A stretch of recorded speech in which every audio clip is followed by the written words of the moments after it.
Então eu queria começar dizendo assim, eu sou míope.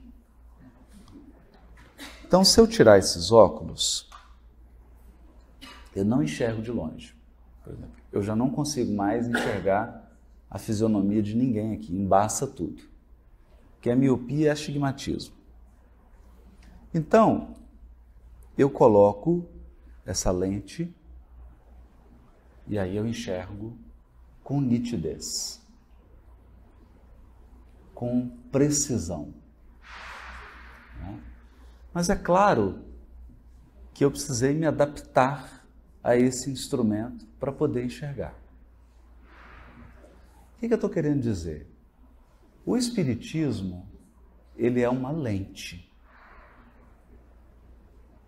Uma lente que corrige deficiências do nosso olhar. Esse é o primeiro ponto. O nosso olhar, ele possui falhas estruturais, porque a minha miopia é uma falha estrutural. É um problema da formação dos meus olhos. E a lente corrige falhas que são do hábito, né? Porque em função dessas falhas estruturais, meu olho criou um hábito, então vem a lente e corrige. O que eu estou querendo dizer com isso? Que o Espiritismo é uma cosmovisão. A partir dos princípios espíritas, nós temos condições de ver, de tudo ver, de tudo olhar com mais profundidade e com mais nitidez. Então esse é o primeiro ponto que a gente gostaria de ressaltar, que é uma base da reflexão que nós vamos fazer aqui. Agora, quando a gente usa a palavra espiritismo ou espírita, eu preciso fazer uma advertência. Por uma questão de hábito, isso é muito natural. À medida que o movimento espírita foi crescendo, que é um movimento humano, formado de casas espíritas, umas em Goiás, outras em Minas Gerais, outras no Paraná. O que vai acontecendo? Características culturais dos estados, das pessoas, vão se agregando ao movimento espírita. E isso forma um caldeirão do Hulk, né? Forma um caldeirão. E nós temos uma tendência imediata, porque é o que nós estamos vivendo imediatamente, de identificar espiritismo com o movimento humano espírita. Esse é um erro muito grave. Muito grave. Por quê? Porque expositores espíritas podem entrar em decadência moral. Sobretudo os mais famosos, os mais expostos. Porque eles são seres humanos. Num determinado momento da vida deles, eles podem fazer uma escolha trágica. Agora, isso afeta o espiritismo? Em nada. Em nada. A menos que você tenha tomado como referência de vida uma pessoa. E não o espiritismo.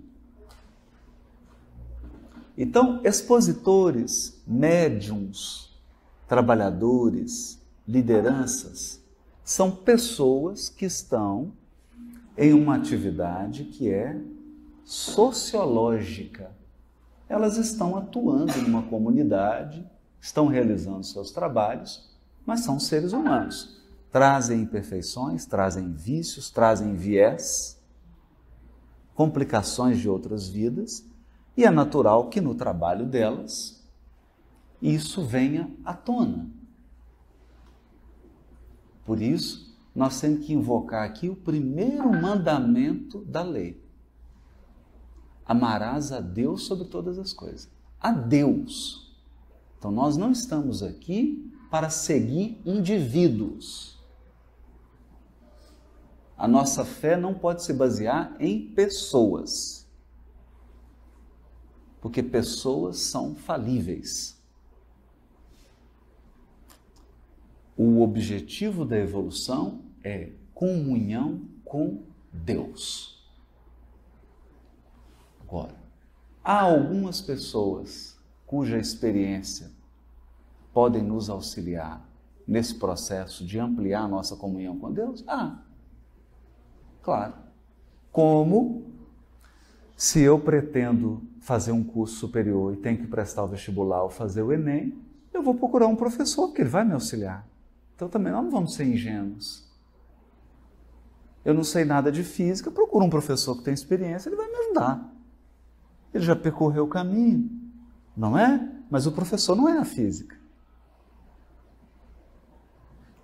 Então Kardec escreve certas coisas que às vezes eu costumo aproveitar essas oportunidades e ler, assim, em algumas reuniões, eu leio em algumas palestras, e eu percebo que as pessoas ficam assustadas. Porque o Kardec diz assim, o Espiritismo está na natureza. Aí você já vê aquele olhar espantado, fala, meu Deus, mas eu achei que estava na codificação. Não, o Espiritismo não está na codificação. O Espiritismo está na natureza. Ele gasta todo um tempo, no primeiro capítulo do livro A Gênese, o caráter da revelação espírita, para explicar qual foi o trabalho dele. E basicamente Kardec diz, ora, vinham milhares de comunicações de todos os lugares, eu simplesmente centralizei. Comecei a ver que tinham espíritos de vários níveis, que tinham contradições, e fui. E naquilo que o ensino geral dos espíritos concordava, e mesmo naquilo que servia de observação, porque vinha um espírito sofredor, falava, mas ele não tem nada para ensinar, ele tem tudo para ensinar, a vida dele é um ensino. Então Kardec, nessas obras, ele condensou, então ele fez esse papel que o livro didático faz. Está ali o material. Centenas de anos de experimento numa determinada área estão ali condensados e à sua disposição. Para quê? Para você não ter que inventar a roda. Imagine se você fosse fazer medicina e tivesse que voltar aos primórdios da humanidade da experimentação. Você ia demorar 600 anos para se tornar médico. Então a experiência já está traçada, para que você vai inventar a roda? Fala, eu queria fazer isso. Meu amigo, isso aí já tem 300 anos, que o pessoal já... Você está atrasado, vem cá, deixa eu te ensinar aqui, ó. O negócio é esse aqui. Perde tempo, não. Não perde tempo. Não é? Tem até um caso engraçado, um amigo meu, Nelson Farias, ele conta, né? Diz que estava tocava sempre num bar um músico experiente, né? Já mais velho, e aí ele tocava a guitarra dele e dava poucas notas. Aí um dia ele ficou doente e colocaram um jovem para substituir. E aí imagina, o jovem dava assim 30 notas por segundo, né?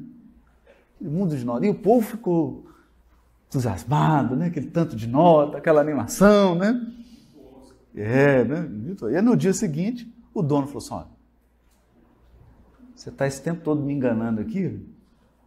Você vem aqui, dá uma notinha, uma outra notinha aqui. Veio o jovem aqui, estava dando umas 10 notas por segundo, 30 notas por segundo. Ele falou assim, não, sabe o que é?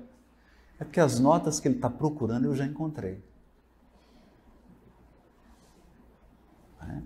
Então, a codificação é assim, as notas que você está procurando já foram encontradas. Mas o Espiritismo, ele é o conjunto de leis que regem o elemento espiritual. Conjunto de leis que regem o elemento espiritual. Assim como eu tenho um conjunto de leis que rege o elemento material. Então, se você pegar um livro aqui agora e soltar, ele vai cair. E eu calculo a velocidade, eu calculo a aceleração, eu tenho matemática, eu tenho tudo para explicar essa lei da queda livre dos corpos. É uma lei. Se você jogar água em ácido sulfúrico, vai ter uma reação. Sempre a mesma.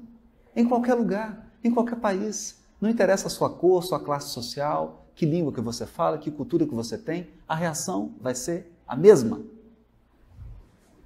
Então Kardec logo percebeu isso, que haveriam leis, também naturais, que regem o elemento espiritual, o espírito, o mundo espiritual e as relações do mundo espiritual com o mundo corpóreo. Não é? Mas aí todo mundo está perguntando, mas o tema não é família? O tema não é família? Mas se eu não tiver a compreensão disso, se eu não tiver essa profunda compreensão do que é o Espiritismo, eu vou vir aqui fazer receitinha de bolo. Regrinhas. Ah, família é. Né? Você lembra que negócio? Amar é. Então, 2 pontos. Né? Família é. Né? Tirar o sapato para entrar em casa. Percebeu? Aí vem um índio aqui e fala, mas nós não usamos sapato. Então tem que mudar a regra.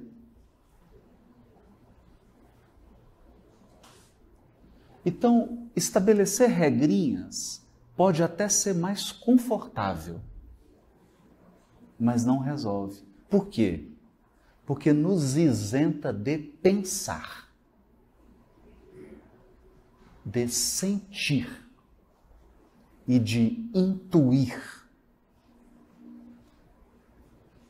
Então, aqui então eu abro o primeiro ponto da nossa reflexão.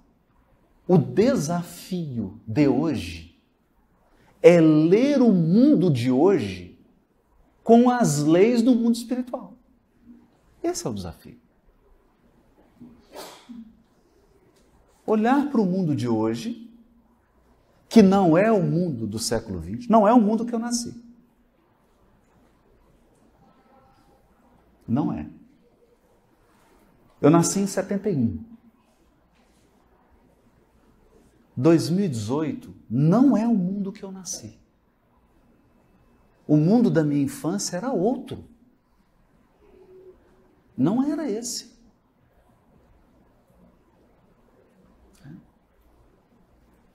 O mundo da minha mãe, do meu pai, era mais diferente ainda. Então, como ler o mundo de hoje? O de hoje, o de agora, com a lente. Com a lente dos princípios espirituais.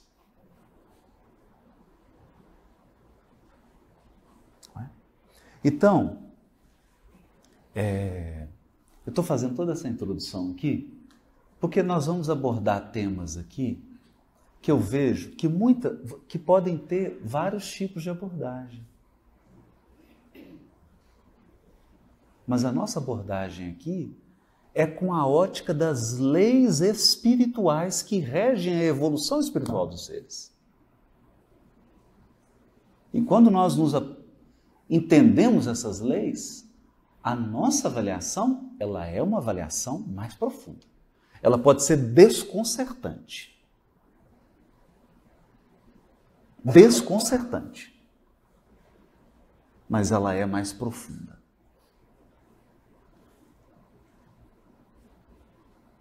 Ela é mais profunda.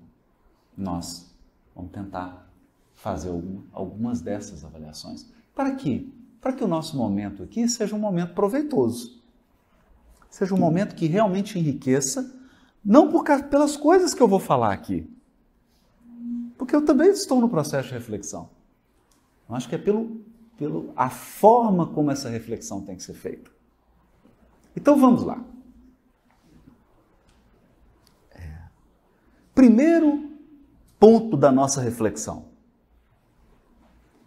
Primeira coisa que nos distancia de outros olhares. Para nós há uma inteligência suprema que coordena o universo. Então, isso aqui não pode, Deus dará. Quer dizer, nós não podemos fazer esse tipo de reflexão. Ah, pois é, a família está desestruturando, a sociedade está desorganizando, ó, não é mais como era antes, 1970 era outra coisa, família era de um jeito, casamento, gente, esse mundo está uma confusão, está acabando tudo, é o fim. Não. Não tem fim. Há uma inteligência suprema agindo, atuando e coordenando. Primeiro, não há descontrole. Há descontrolados, mas não descontrole. Há pessoas que estão perdidas, perderam. Não sabem quem são, não sabem o que querem, não sabem por que estão aqui. Mas Deus sabe. Deus não está nada perdido. Então, esse é o primeiro. Isso é importante. Porque para nós, Deus é um dos elementos do universo. É Deus, Espírito e matéria. Deus é um dos elementos. Como que eu faço uma reflexão sem colocar Deus? Como é que eu vou avaliar família, problemas sociais, sem trazer Deus? Não tem jeito. Se essa reflexão for à luz do Espiritismo, eu posso ir no programa de televisão, fazer uma avaliação sociológica, histórica, posso. Né? Faço um corte, elimino um tanto de variáveis e examino só aquilo que eu quero examinar. Mas é uma avaliação limitada. E às vezes, me perdoe, fantasiosa. Então temos que trazer Deus. Agora, trazer Deus, já que nós estamos no livro da Gênesis, eu volto lá para o capítulo sobre Deus, da Gênesis. E Kardec diz assim, qualquer reflexão que nós vamos fazer, qualquer teoria, seja teologia, seja filosofia, seja ciência, qualquer ideia, primeiro crivo que você tem que passar as suas ideias, os atributos da divindade.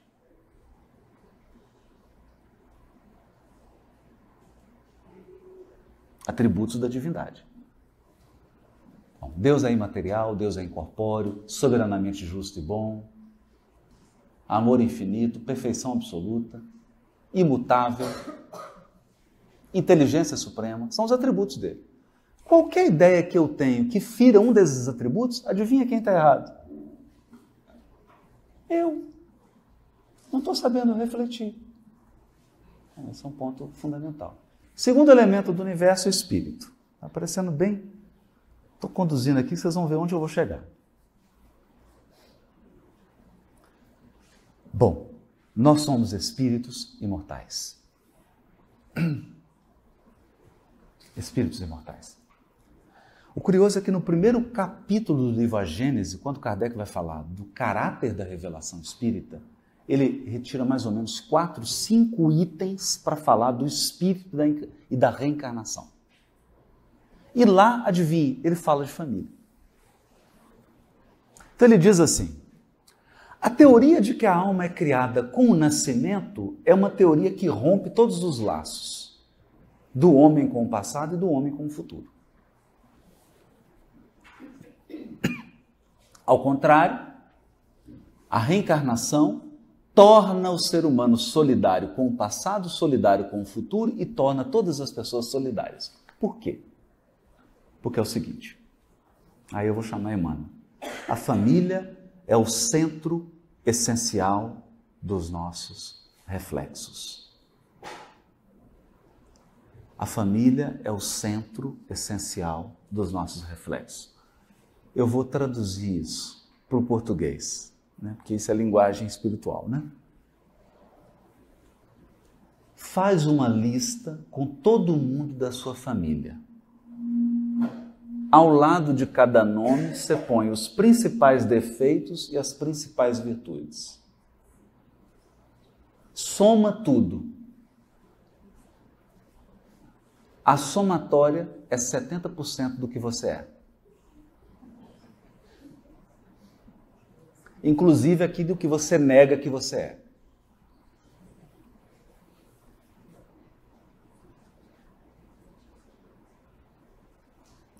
Então, por exemplo, eu observava minha mãe, algumas atitudes dela, que eu não gostava, quando eu era adolescente.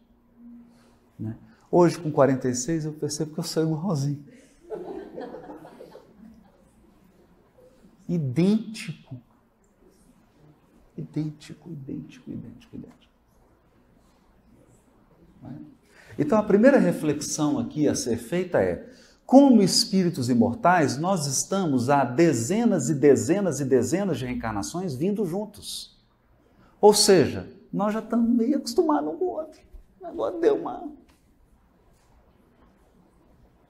Virou um grupo.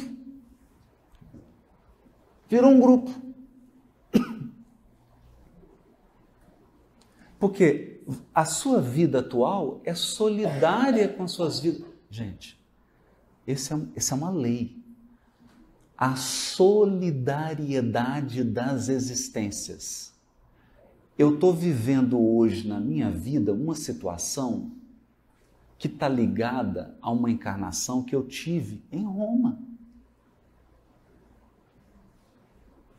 Então você pode estar vivendo um problema de família hoje, que é fruto de escolhas que você fez na família grega, quando desestruturou lá na Grécia, e você está trazendo isso. Porque as existências são solidárias. Solidariedade. Solidariedade no direito significa assim: se o outro deve, eu pago. Isso é solidariedade. Você responde integralmente pela dívida, mesmo que a dívida seja de 5. Por quê? Porque o conjunto das suas vidas dá o tom das suas escolhas. Então, quando nós examinamos o princípio da solidariedade das existências, nós temos condições de avaliar livre-arbítrio de uma forma mais madura. Por quê? Porque cada vez que você escolhe, você perde liberdade.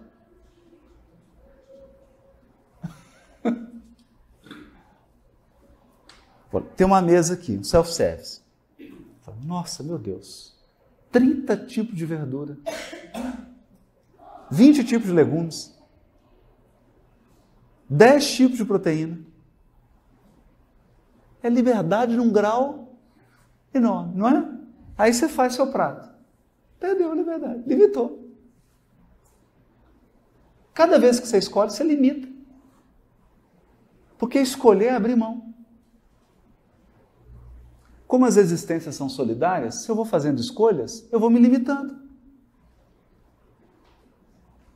Aí nós vamos assistir casos que é o seguinte: o espírito encarna, ele está assim, ó, todo enovelado. Aí você fala, coitado, ele não tem escolha nenhuma. Não, meu amigo, o que prendeu ele foram as escolhas dele. Ele fez tanta escolha que agora não tem mais.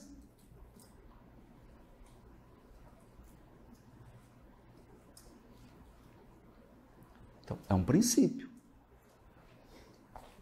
É um princípio. Né? Outro princípio é o princípio duplo. Estou trazendo alguma coisa para a gente avaliar.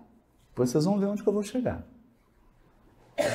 O princípio da evolução dos orbes. Os planetas têm um processo de evolução. Então, não importa quem está morando aqui, não importa o grau de avanço, os orbes nascem, se desenvolvem, atingem um grau de amadurecimento e acabam. Então a Terra passou por um período de formação, passou por um período primitivo, está finalizando um período que é o período que você pode escolher errado à vontade, porque é de expiação e prova, e vai ingressar no outro período. Ah, mas eu não quero. Mas tem outros. Tem outras moradas. Há muitas moradas. Mas o orbe segue um curso. É o curso do orbe. E o planeta não está sujeito a você.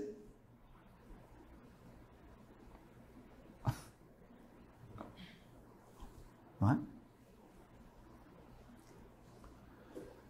Outro ponto.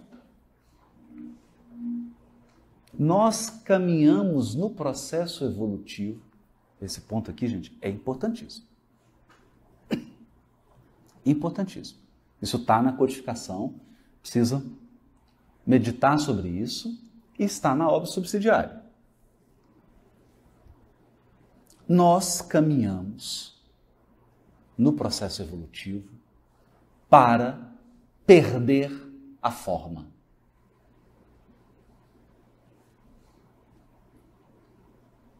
Então, deixa eu explicar isso aqui. Livro Obreiros da Vida Eterna. O instrutor chama André Luiz e os demais, todo mundo lembra disso, né? Fala, vamos receber hoje um instrutor, nós vamos poder fazer perguntas a ele.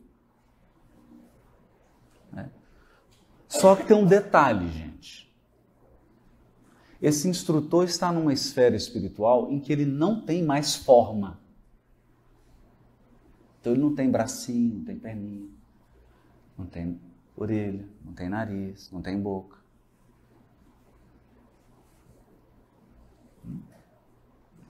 Então nós vamos ter que concentrar, porque ele vai se materializar aqui e metade dele vai assumir a forma humana. Metade. Ele faz a concentração, faz uma graminha, faz um jardinzinho, para tampar, materializa o Asclépios.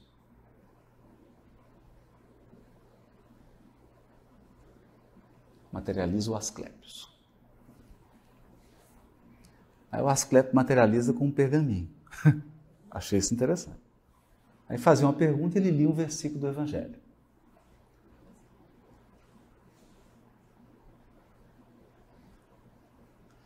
Agora, vamos fazer uma reflexão aqui? Se você não tivesse braço, nem perna, nem forma, como é que você daria um abraço?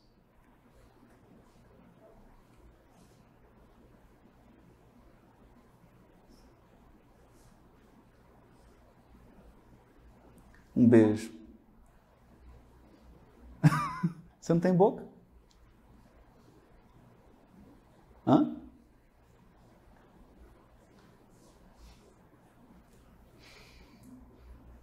Complicou muito?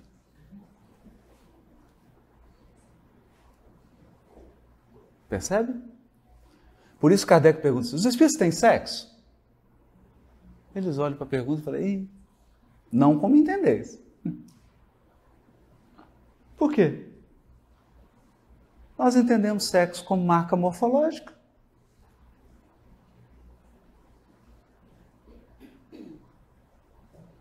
E se você não tiver forma? Hã? Mas nós caminhamos para isso.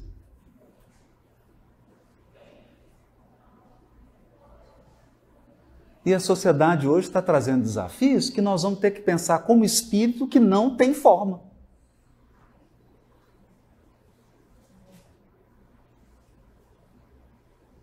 Como espírito que não tem forma. Porque nós construímos um conjunto de conceitos que é conceito para espírito que tem corpo físico, que tem braço, que tem mão, que tem perna, que tem seio, que tem genitália.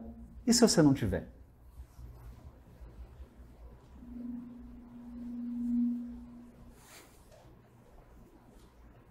São reflexões. Quando nós vamos na fonte das leis espirituais, nós conseguimos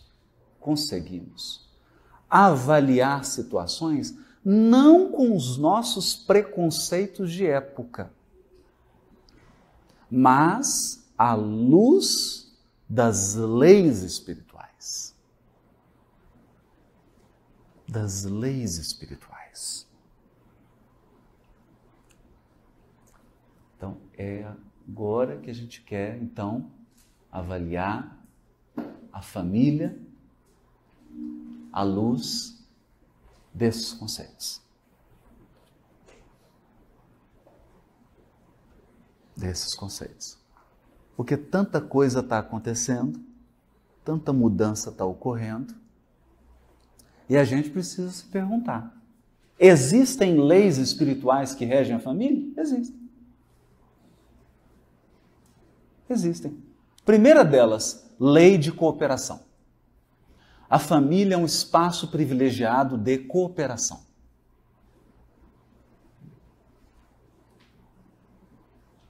Porque Deus, na sua sabedoria, colocou a espécie humana numa situação peculiar. Nós somos o único filhote que, se não tiver assistência prolongada dos pais, morre. Qual bebê que sobrevive sozinho?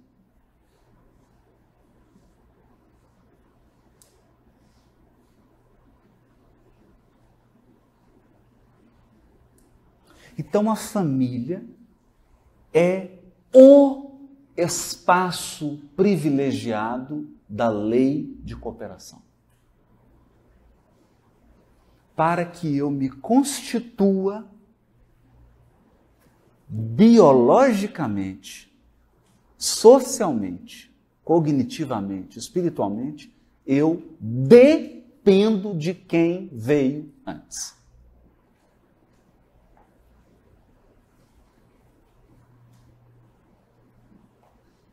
Pai, mãe, tios, tias, avós, avós, primos, primas. Eu dependo.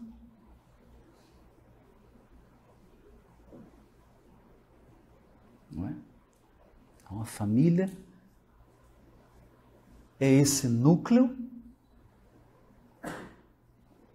cuja lei é cooperação.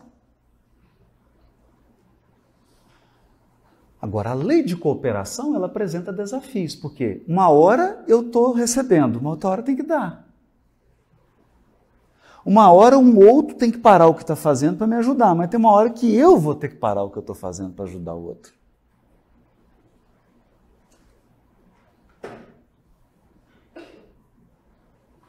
Uma hora eu tenho uma necessidade financeira e o outro vai ter que tirar do dinheiro dele para me ajudar. Mas vai ter uma hora que eu vou ter que tirar do meu para ajudá-lo.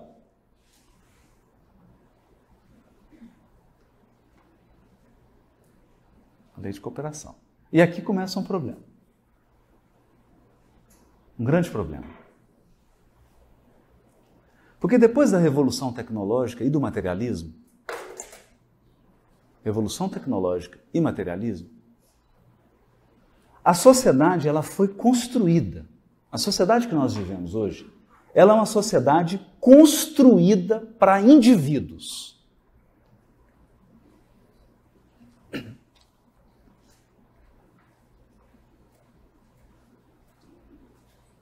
Para indivíduos. Eu vou dar um exemplo. Final do século XIX, você queria ouvir música. Eu quero ouvir uma música. Como é que você fazia? Contratava um músico, ele ia em casa, tocava para a gente. Então, sabe qual que era uma coisa rentável, que era comércio? As famílias compravam partituras. Compravam partituras. Aí um membro da família tocava. Então, a apreciação da música era coletiva. Só podia ser coletiva. Ela só podia ser coletiva. Hoje, você tem um aparelho e um fone, você ouve música sozinho.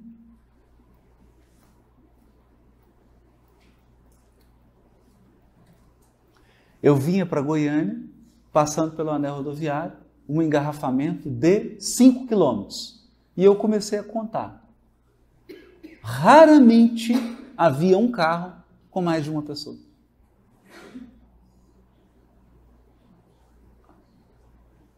Porque nós criamos uma estrutura urbana para um carro por pessoa. Tem que voar, porque não vai ter estrada, não tem jeito. Um por um não dá. Mas é assim. Uma sociedade que se organizou para indivíduos. Então a família entrou em crise. Porque a família é uma vivência coletiva. Família é ser incomodado. Quer viver em família? Então aprende a ser incomodado. Incomodado no individualismo. Porque eu estou aqui, eu quero ficar no escuro. Aí entra o indivíduo e acende a luz.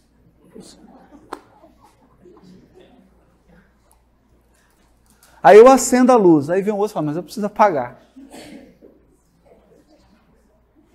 Porque é um espaço coletivo. Acontece que a sociedade estava organizada da seguinte maneira. A gente não ficava muito longe.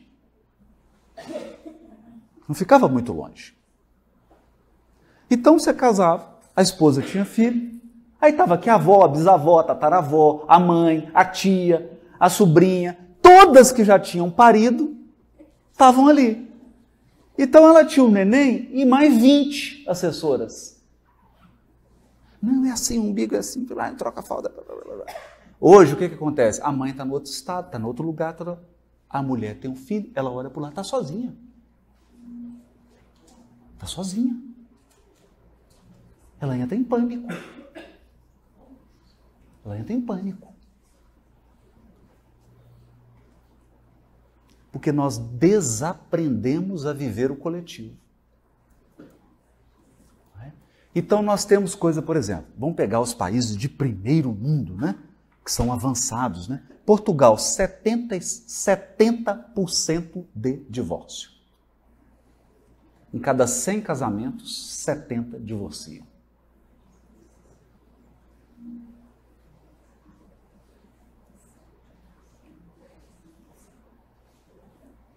É um ponto interessante.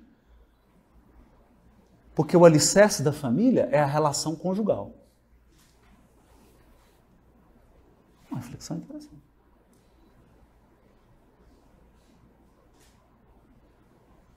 Não é? 70%. Então, esse afastamento, essa vida que é puramente individual, essa vida que é puramente material, porque pesa uma exigência.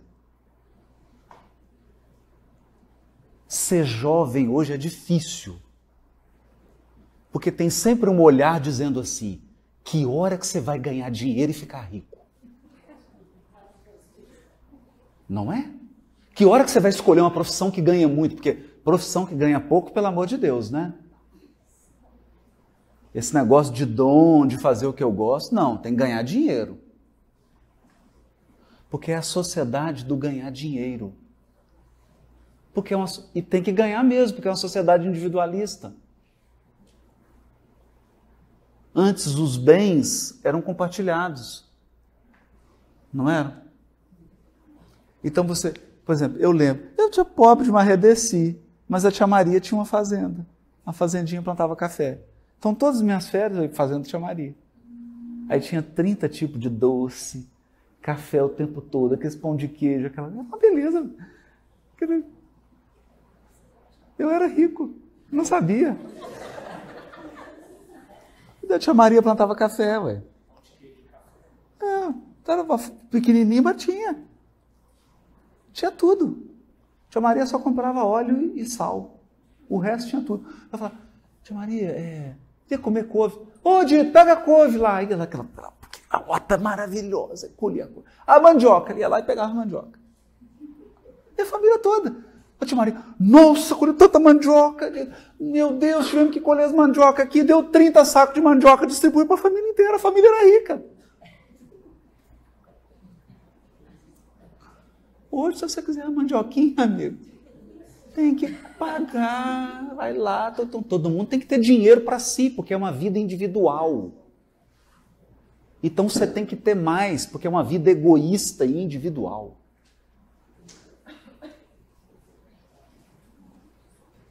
Percebe? Então esse é um desafio. Por quê? Porque nós construímos, aliás, o Kardec havia advertido, Kardec disse assim, nós respeitamos o indivíduo materialista. Por quê? Porque exigimos também respeito à nossa crença espiritualista. Eu só posso exigir respeito se eu respeito. Mas, do ponto de vista social, em se alastrando o materialismo, será um caos. Uma sociedade materialista? Bem-vindos ao dia de hoje.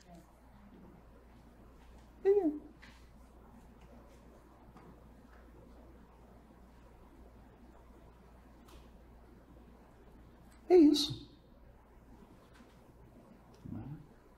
Em tudo. Então, é no sistema de saúde, é em tudo. Em tudo. Esse é um desafio. Esse é um grande desafio.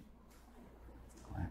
Porque como que nós vamos reconstruir uma sociedade?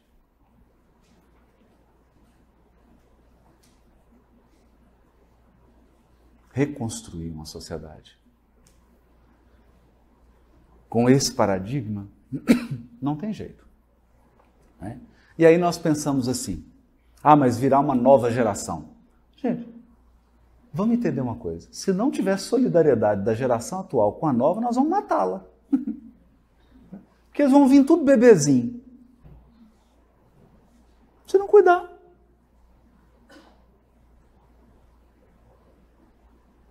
Tem que ter uma estrutura. Tem que ter uma estrutura.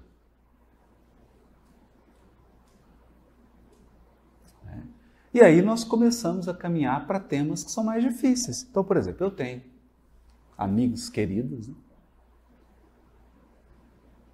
Um casal de mulheres que adotou 2 crianças. Tem uma família exemplar.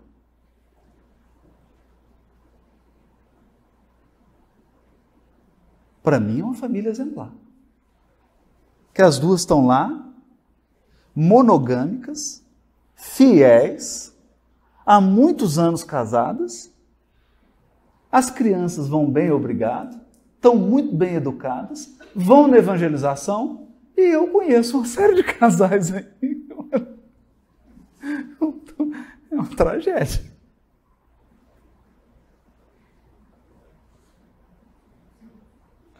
Então nós vamos avaliar esse fenômeno olhando para a forma. Tem braço, tem perna, tem cabelo, ou para o espírito.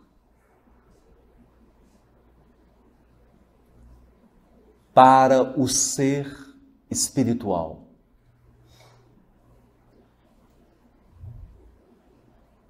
Ponto.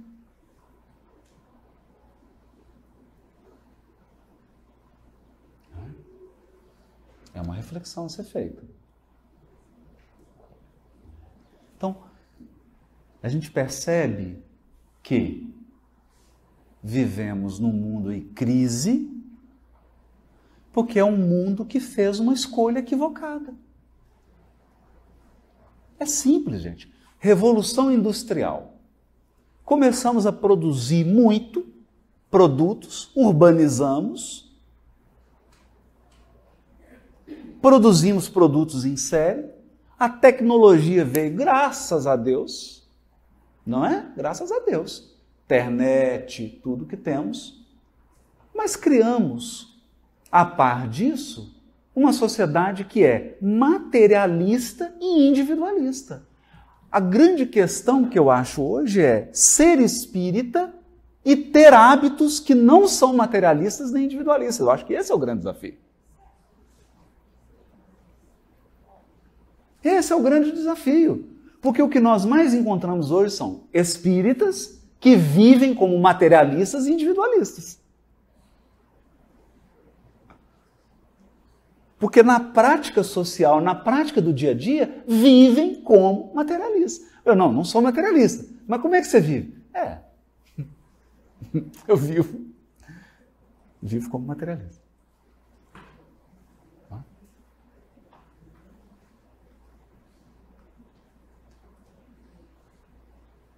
E como que nós vamos fazer? Olha, nós vamos fazer a mesma coisa que nós fizemos para estragar. O que nós fizemos para estragar? Não é? Vamos pegar lá.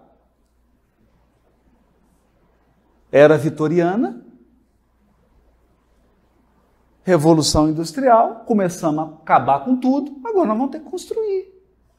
Do mesmo jeito, como é que se constrói? Criando-se novos hábitos, novas práticas individuais, familiares, sociais, para construir, a cabo, ao final, uma nova sociedade. Não tem outro jeito.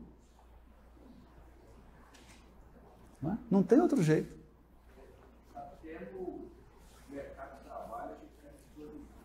Não, mas é totalmente individualizado.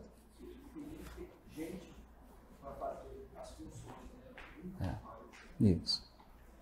Individualizados e competitivos. Não é? Por exemplo, que nós podemos dizer isso. O cineasta que fez Tropa de Elite,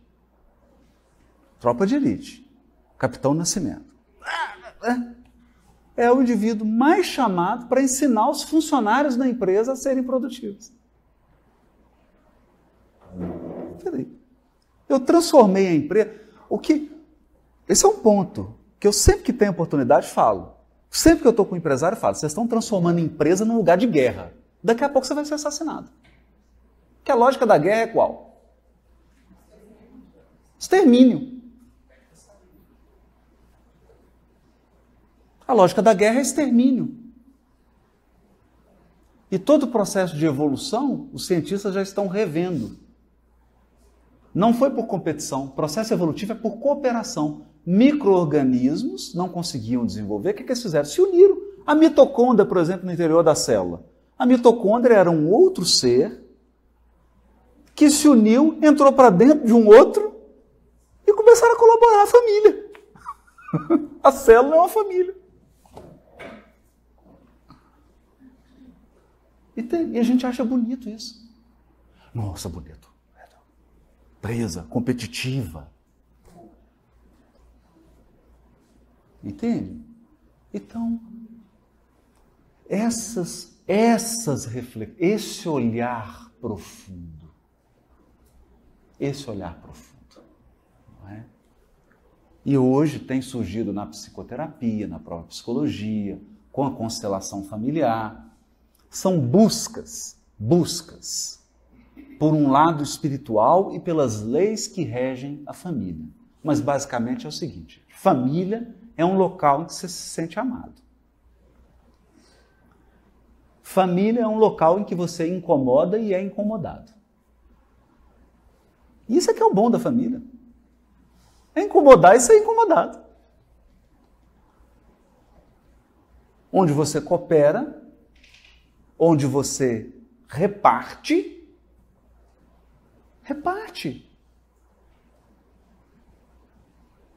Você junta para que seja possível fazer junto o que não seria possível fazer sozinho. Profundo. De modo mais profundo. Se a gente tem essa dimensão, e tudo que eu estou falando aqui, cooperação, incomodar, ser incomodado, isso é amor, gente. Porque nós aprendemos uma coisa de amor hollywoodiano. Eu agora, como já estou ficando velho, a pessoa fica velha, ela começa a falar tudo o que quer, né? Ela fala de tudo. Não é? Esse negócio de amor hollywoodiano, isso não existe, gente. Amor é um negócio que incomoda. É um negócio que incomoda mais do que amar.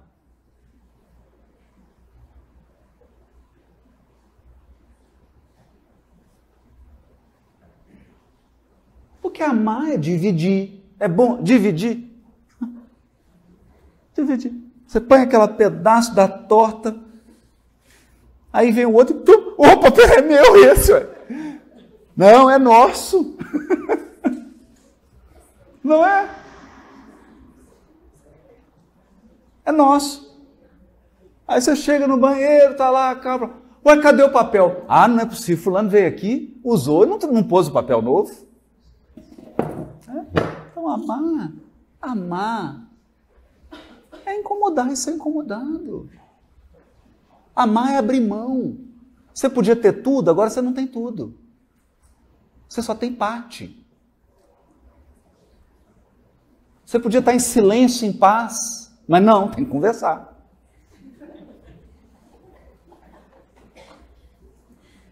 Não é? Mas é isso que nos torna adultos. Porque se você tivesse apenas sozinho, tendo tudo para você, não tendo que dividir nada, você seria eternamente um espírito infantil.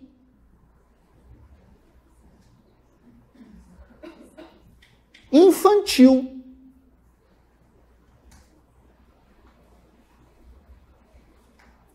Porque amar é amadurecer. Amar é amadurecer. Amar, gente, é fazer o almoço e comer por último. Não é? As mães... Eu estou falando mentira aqui? Eu estou velho, mas não estou doido. Estou falando mentira? Você vai lá, faz a comida, serve todo mundo, você é o último a comer. E feliz da vida. Né? Que eu chego lá e minha mãe, você já pôs? A mãe só não vai comer? Não, agora não. Mas você já comeu, filho? Já comeu? Já pôs? Mãe, já pôs. Come mais. Aí todo mundo comeu, aí ela vai e põe. Uma alegria dela é ver comendo. Meu Deus, ai se fizer aquela comida. Também não tem nem como não comer, tão bom que é. Mas, meu Deus do céu, se fizer aquela comida e ninguém comer. Aquilo é a dor. A dor dela não é não sobrar comida. Isso aí ela frita um ovo, faz qualquer coisa. A dor é você não comer. Isso é amor, gente. Isso é família. Né? Eu estou dizendo isso porque eu tenho percebido, é claro, eu não estou dizendo aqui, não estou fazendo um discurso, precisa apontar. Eu não estou fazendo um discurso em que você entra num nível de sacrifício, num nível em que você abre mão da sua felicidade, abre mão da sua paz. Isso submete a situações que estão além do seu limite de tolerância, além da sua estrutura psicológica. Pelo amor de Deus. Né? Você não precisa estiolar-se, perder sua dignidade. Não é isso que eu estou dizendo. Mas também é o outro extremo. Que hoje a gente vê pessoas jovens se casando e constituindo família, em que ele tem um conceito de, não, eu vou casar para ser feliz. Né? Casar para ser feliz? Não casa. Tem uma pessoa feliz lá, deixa ela, não vai casar. Não atrapalha a pessoa.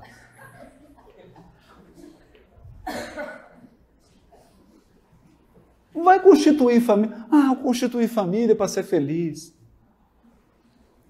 A gente entra numa união conjugal, entra numa família para apoiar-se mutuamente.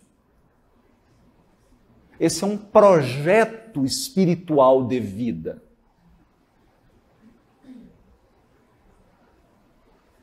É um projeto espiritual que não se faz sozinho. Então você assume um projeto espiritual. Não, eu quero esse projeto espiritual. É isso que eu quero. Eu vou receber seres aqui que são caros, que eu amo, que eu quero ajudar. E fulano, eu preciso de você. Eu de você, nós vamos unir aqui, vamos casar, porque nós vamos nos ajudar mutuamente, né? Em função desse projeto. Porque o que está acontecendo hoje é isso. Não é? E é o que está desestruturando as famílias. Desestruturando as famílias. Isso começa já no casamento. Eu gostaria de dizer uma coisa aqui também. Certa vez eu ouvi isso. A base da família é a relação conjugal. A relação conjugal é mais importante do que os outros. Porque desestruturou aqui, desestrutura tudo. Então, o casal tem que se cuidar. Tem que se cuidar. Cuidar no amor, cuidar no prazer, cuidar na alegria, ter momentos. Eu sei que são poucos, mas tem que ter. Porque no máximo é o quê? É a luta diária. Levanta e vai e faz. Mas tem que ter. Tem que ter os momentos de se alimentar. É o que a gente diz para trabalhador espírita. Você consola, você faz assistência, você faz tudo, mas você não tem um tempo para você. Você não tem um tempo para você fazer uma prece, para você tomar um passe, para você fazer uma leitura. Então você dá comida, mas não come. Daqui a pouco você cai anímico. Aí nós estamos vendo trabalhador com depressão, trabalhador entrando em crise, porque não alimenta. Ele está servindo um banquete, mas ele não come. Tem que comer. Tem que comer. Tem hora que eu entro lá no meu quarto, faço a minha prece, falo, louvado seja Deus, socorro, pelo amor de Deus. Abro a mensagem, aí é o meu momento de eu alimentar, eu me alimentar. Não é? Eu estava ontem, que tinha um probleminha de saúde, aí chegou lá a Ana Tereza, com o marido, né? E eu falei, eu tô meio ruimzinho. Vamos tomar um passe? Vamos tomar.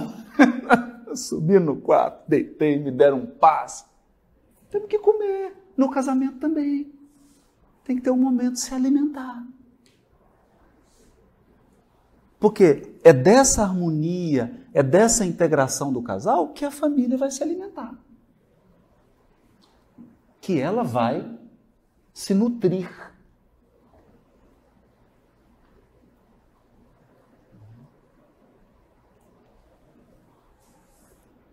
Ficarmos atentos a certas coisas que são os ataques espirituais que estão muito intensos, sobretudo na família. Estão muito intensos.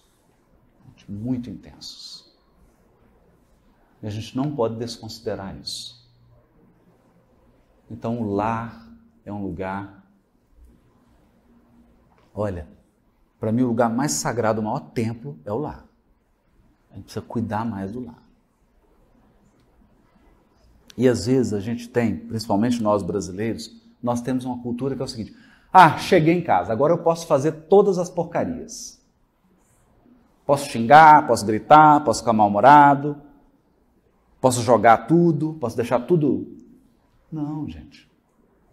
Isso você tem que fazer na casa espírita. O Chico dizia, casa espírita é o lugar que alguém cospe no chão e eu vou lá e limpo. O lar não. O lar é sagrado. É o templo. André Luiz escreve assim no Agenda Cristã. Essa é difícil, né? Mas tem que falar.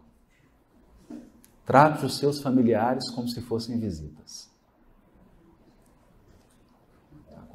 Oi, irmão, bom dia. Bom dia. Dormiu bem? Já pensou? O sujeito fala assim, você bebeu alguma coisa? Dando bom dia? Dormiu bem? Bom dia. Com licença. Você aceita? É um segredo aí. Porque ele é refúgio. Lar é refúgio. Lar é base, estrutura. Gente, agora eu queria abrir para o debate, né? Já falei muito. Quem quer falar? Quem quer perguntar? Quem quer...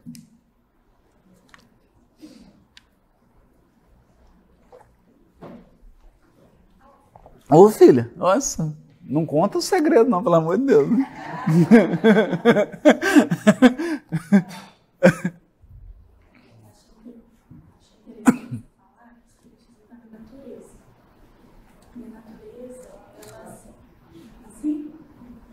Tá baixinho. A natureza, ela se movimenta em busca do equilíbrio. Isso. Então, houve uma época em que a lei de cooperação matava a individualidade e o outro extremo em que ficou só no individualismo, desconsiderando a lei de cooperação. Então, acho que hoje a gente busca o equilíbrio. Cuidar da individualidade, não se esquecendo que estamos em família, em grupo. Porque, igual você disse, se eu não estou, na minha relação conjugal, se eu Flávia, se eu não cuido de mim e não cuido da minha comunhão com Deus, eu talvez não consiga me relacionar bem com o meu parceiro. E aí, essa relação conjugal, estando em desequilíbrio, vai alimentar causar o processo. Um impacto na família. Então, acho que é muito importante cada um ter o seu ideal firme de comunhão com Deus, de relação com o Espiritismo, de observância da lei, para que a gente possa viver melhor em família. Porque senão, a gente, de 100 casamentos em Portugal, se 70 estão se divorciando, quais os motivos desses divórcios? Exatamente. Vários. Mas eu tenho certeza de que um deles é que a individualidade não pensou muito para escolher. Durante a escolha, após a escolha, ela também cuidou muito dessa relação. Então, são vários fatores, né? Exato. Mas é muito isso. Não, então, isso é importante, né? Que é o equilíbrio, gente. E a gente tem que... Era uma coisa muito curiosa, né? E que a gente precisa prezar. Hoje, tem umas coisas que são proibidas. Por exemplo, é proibido ficar em silêncio. Então, você vai para a praia, tá ali no nascer do sol, aquela coisa paradisíaca, aí você quer ficar sozinho em silêncio. Aí chega, fulano, você tá bem? Tá sozinho. Rapaz, eu nunca tive melhor, tô vendo que o nascer do sol, o silêncio. Aí vem o outro e fala, nossa, mas isso aqui tá muito parado. Aí traz um axé, liga um som alto. É proibido ficar em silêncio. É proibido ficar triste. Você acorda e fala assim, eu tô triste. Ah, por que você... Ah, eu tô triste, hoje eu tô triste. Tô triste. Não, tô triste, ué. Normal. Tô triste. Hoje eu tô triste, eu queria ficar deitado. Ah, não, mas você não pode ficar triste. Vamos tomar um passo, porque não pode. Não pode ficar triste. Pode. Então tem dia que a criança amanhece triste, tem dia que eu tô triste, tem dia que o cônjuge está triste. E nós temos que redescobrir o respeito à individualidade e ao espaço do outro. Não é? Se agora ele quer ficar em silêncio só, então deixa ele ficar em silêncio só. Se agora ele está triste, deixa. Porque isso é uma maré, gente. Não tem dia que o dia amanhece nublado? Depois abre. Mas nós temos que... Então, hoje não há momento para isso. Por quê? Porque a sociedade materialista, ela vive da mentira. Então, você tem que estar sempre alegre, sempre excitado, sempre animado. Estou animado demais, né? Porque não pode ter tédio. Não é? Então, você tem que estar sempre animado, sempre feliz, sempre tem que ter uma coisa engraçada para contar. Mas isso é uma falácia. Porque a vida não é assim. A vida não é assim. Então, respeitar esses momentos. É claro, nós estamos falando assim, estou triste hoje, estou triste amanhã, estou triste depois da manhã, depois... Aí preciso de uma ajuda. Né? Porque a natureza é assim? Não, né? Hoje amanheceu um sol, né? Estava chovendo, hoje amanheceu um solzão. Né? Vai fazer um clima ameno, 42, né, à tarde. Então, essa busca do equilíbrio e de respeitar as situações é a maneira também de nós construirmos relacionamentos saudáveis. Saudáveis. Sem o show de Truman. Entende? Que hoje é tudo show de Truman. É um programa de televisão. Nós estamos querendo viver uma vida da novela.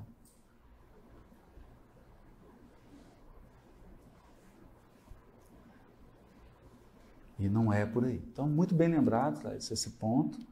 da gente entender isso. E, de fato, muita causa do divórcio, da desestruturação da família, é porque nós estamos construindo casamentos, relacionamentos, até mesmo na casa espírita, em que não há espaço para o indivíduo.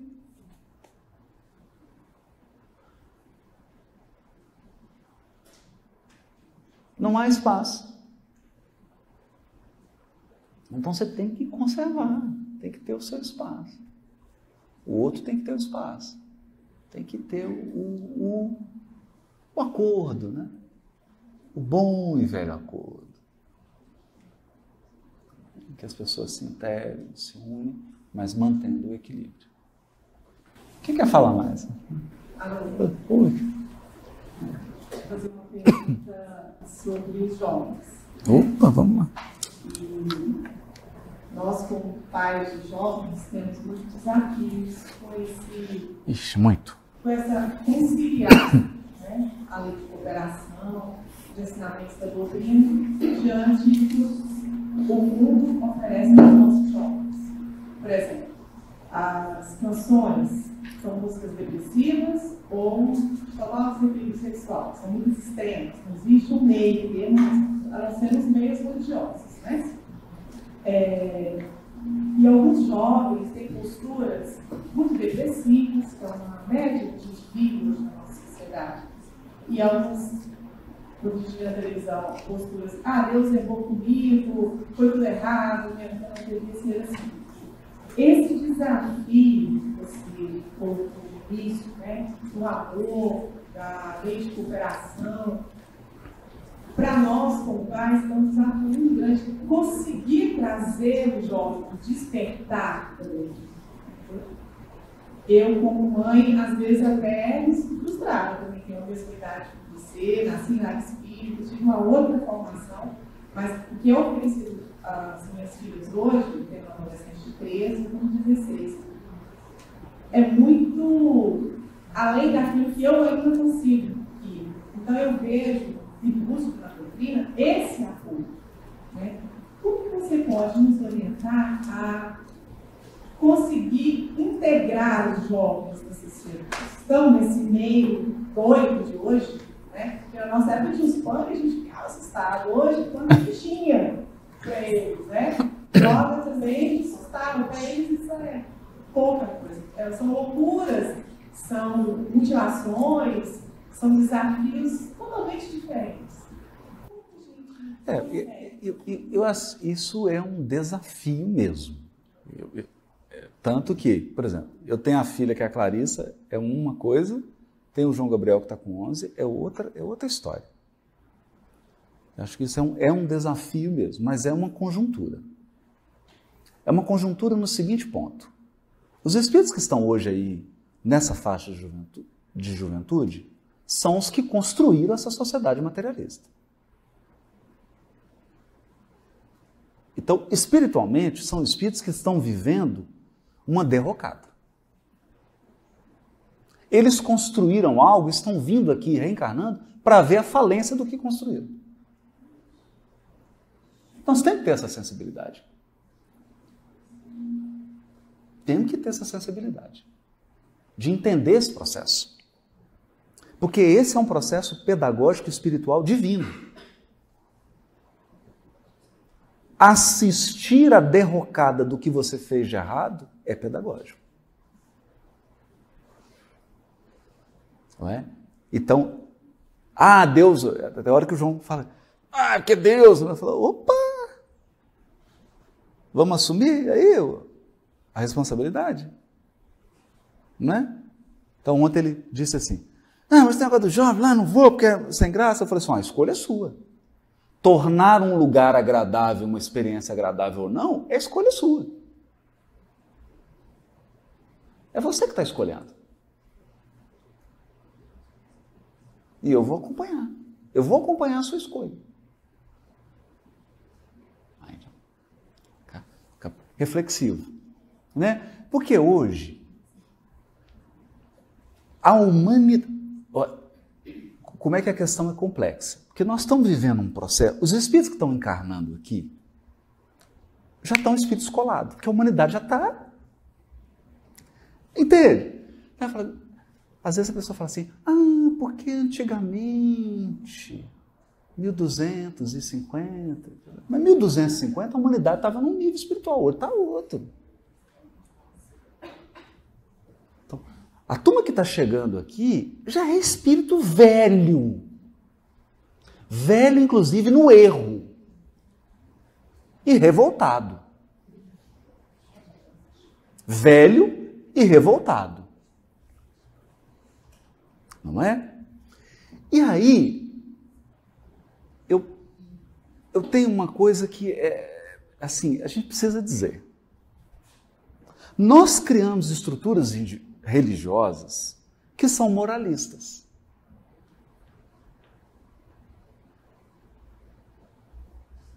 Que querem ressuscitar padrões sociais de 3 séculos para trás que não vão funcionar. Que era aquela história do domingo de manhã e na igreja, todo mundo pôr roupinha. Não vai funcionar.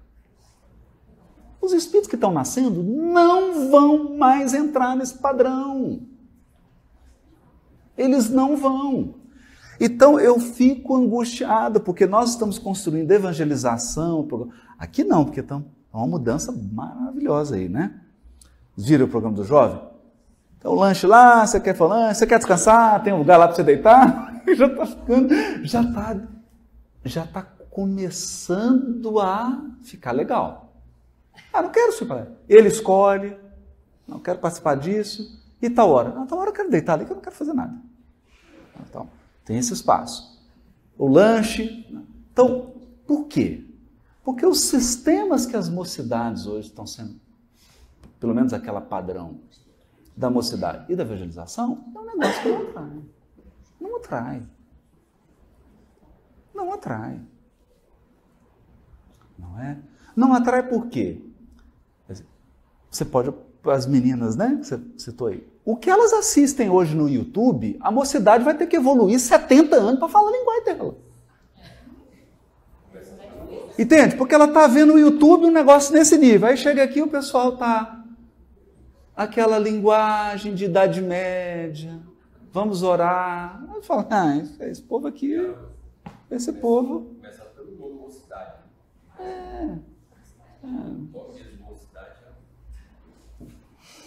Então, a gente precisa repensar isso.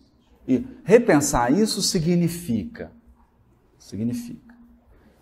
Nós, que somos responsáveis pela evangelização e pela mocidade, precisamos ver o mundo. Precisamos ver o mundo. Quais são os YouTubers aí que estão com 12 milhões de jovens seguindo? Quais são? O que eles falam? O que eles fazem? Porque é um sucesso. E por que nós não estamos conseguindo colocar 12 jovens numa mocidade? Não é 12 milhões, não. Tem uma coisa errada. Entende? Porque sempre tem um propósito. Os contrários sempre têm um propósito. Sempre tem um propósito. Então nós precisamos também construir um processo na casa espírita, uma maneira de expressar o espiritismo menos carola.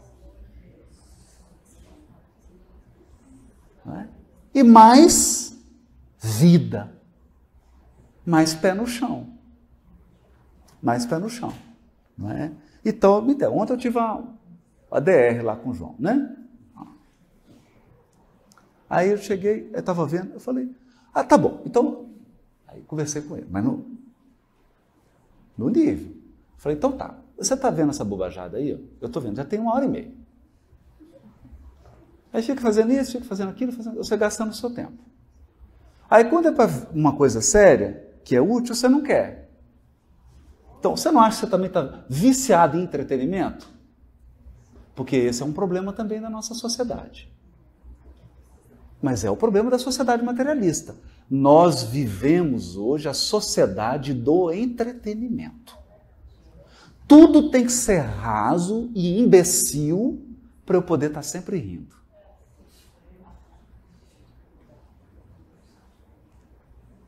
Não é? Então eu vejo assim, o programa Globo News, a conversa, pai, põe lá 15 minutos, o cara debatendo, não dá para conversar nada, ninguém fala nada com nada. É uma perda de tempo, é frio ficar calado. Porque a pessoa vai e não consegue nem falar. Mas por quê? Não pode passar de 15 minutos. Entende? É tudo rápido. Tudo tem que ser raso. Tudo tem que entreter. Tudo tem que ser divertido. Só que tem coisas que são profundas demais para serem divertidas. Né? Então, eu acho que esse é um ponto. Você falou da questão musical. Né? A gente é uma família de músicos amadores, né? Amadores. Então, assim, isso tudo começou quando tiraram o ensino musical da escola. Então ninguém aprende mais solfejo, ninguém aprende mais flauta, ninguém aprende mais música. Ela cria uma sociedade de ignorância musical. Então vivendo a nossa crença. Então, assim, embora eu não tenha todas as habilidades, porque eu acho que a solução para esse problema ela é multidisciplinar. Nós temos que chamar para esse debate psicólogos, pedagogos, psicólogos, sociólogos, professores, mães, vovós, vários saberes, e a gente sentar e começar a debater essas coisas. E chamá-los também. Para a gente construir uma solução. Agora, uma coisa eu tenho certeza, do jeito que está, não vai atender e nós vamos continuar perdendo cada vez mais jovens.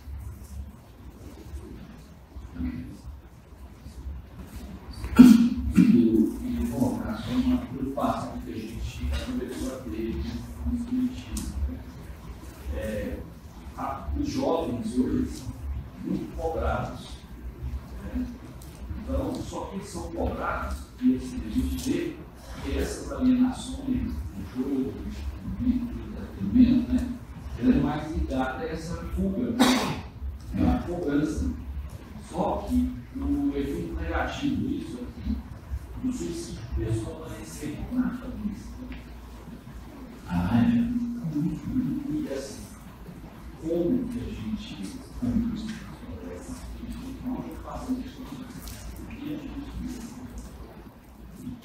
Porque ele já é assim, né? Porque o suicídio já é uma realidade epidêmica.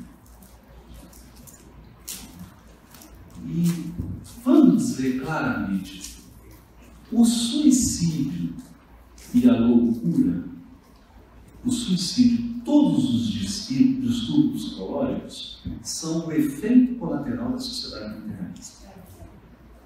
Por quê? Porque é uma sociedade que tira um foco.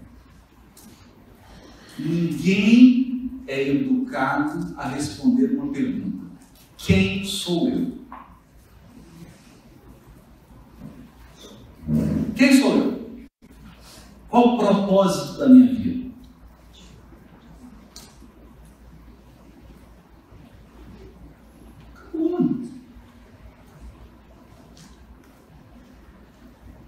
Quem sou eu? Qual o propósito da minha vida? Não é isso. Porque a sociedade materialista é uma sociedade de lucro.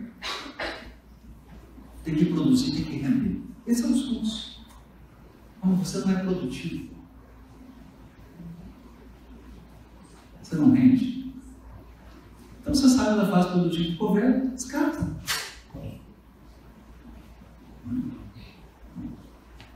A turma que está reencarnando agora é a turma que está vindo adoecida. Porque desencarnou sem propósito, amargurada. E está vindo como foi.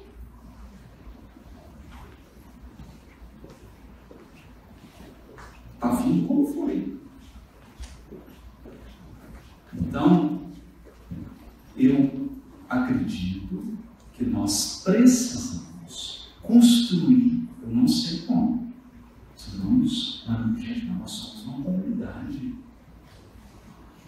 nós somos uma família espírita, nós temos condição de resolver isso. Mas nós vamos precisar sentar, nós vamos precisar usar todos os nossos valores, todos os nossos talentos, para equacionar isso à luz das leis espirituais. Equacionar. Que é a nossa casa espírita, as nossas atividades, têm que cuidar do emocional dos indivíduos.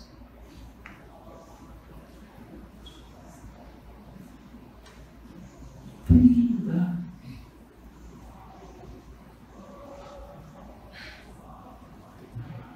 De que vale eu estabelecer um conteúdo programático, colocar um jovem aqui para estudar a Gênese, se ele está perturbado emocionalmente?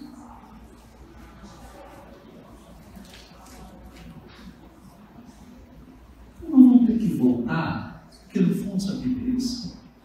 Uma hipervalorização do intelecto e uma desvalorização do sentimento. Então nós vamos ter que voltar da doutrina, recolher aquelas mensagens que falam de fé, aquelas mensagens que falam de esperança, aquelas mensagens que falam de amor, perdão, o sentimento, aquelas pessoas que são afetivas para acolherem. E quando você entrar, você ser visto. O fulano, vem cá. Vem cá. Eu não tenho medo da sua dor. Eu não tenho medo da sua sombra. Aqui você é acolhido com todas as suas mazelas. Viu? Aqui você pode ser triste. Você pode expressar tudo. Você pode expressar. Porque aqui você vai ser acolhido. Porque nós vamos caminhar juntos. Mas isso implica o quê? Implica desenvolver valores do sentimento. As nossas instituições espíritas vão ter que desenvolver valores do sentimento.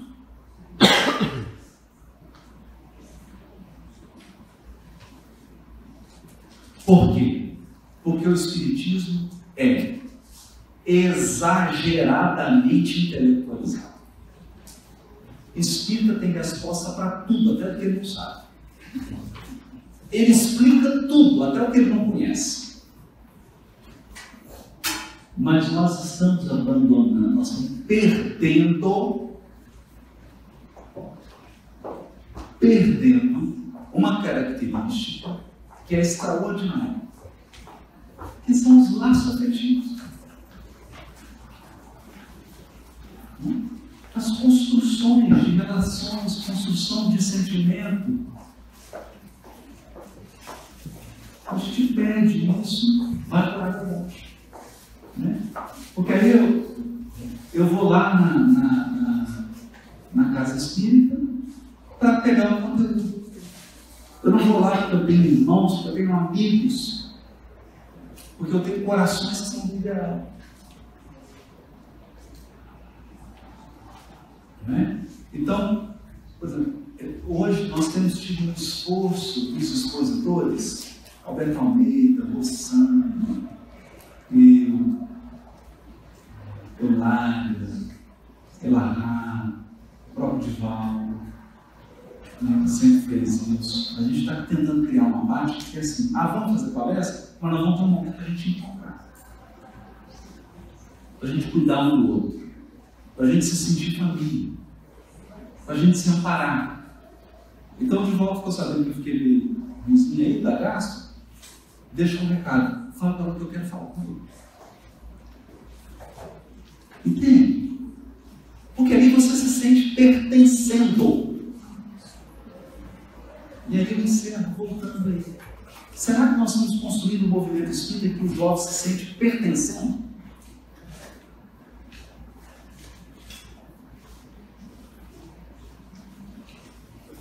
pertencendo? Será que nós temos que criar um mundo paralelo ou trazer o mundo dele? Traz o mundo dele. Vem cá, traz seu mundo. Traz seu mundo para cá. Põe seu mundo aqui na mesa. Agora eu vou te dar um óculos para você olhar nesse mundo. Pode ser um caminho.